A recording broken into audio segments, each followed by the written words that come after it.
السلام علیکم۔ آج میں اردو کی ایک بہت ہی کمزور آواز کے بارے میں بات کرنا چاہ رہا ہوں، اور یہ آواز ہے ہے، جو ہار میں کا پہلا حرف کہہ لیجیے یا پہلی آواز ہے۔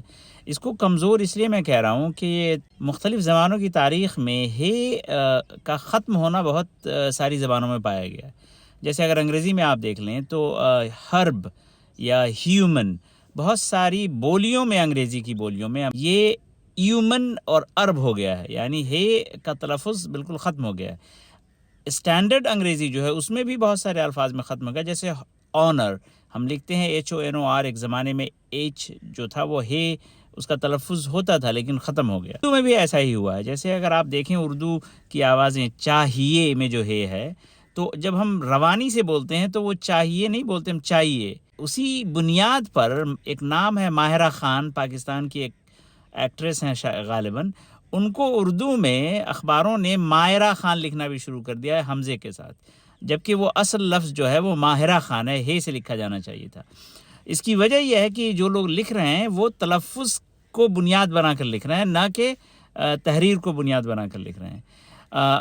دلچسپ بات یہ ہے کہ فصیح اردو میں بھی چند الفاظ ایسے ہیں جن میں جو ہے وہ حمزہ میں تبدیل ہو گیا ہے اور وہ فصیح مانا جاتا ہے اور بلکہ شاعری میں استعمال ہوتا ہے، اور وہ دو لفظ ہیں واں اور یاں۔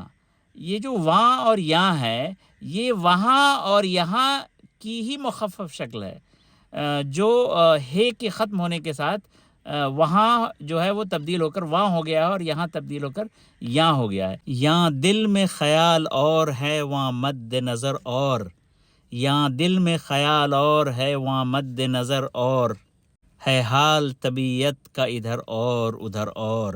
یہ داغ دہلوی کا شعر ہے جہاں پہ یاں اور واں استعمال ہوا ہے۔ کل میں ایک پاکستانی ریسٹورنٹ میں گیا تھا، کھانوں کے مینیو میں کڑاہی کا لفظ تھا، چکن کڑاہی، تو وہاں پہ بھی کڑاہی کو کڑائی لکھا گیا تھا، مطلب ہے کو غائب کر دیا تھا انہوں نے۔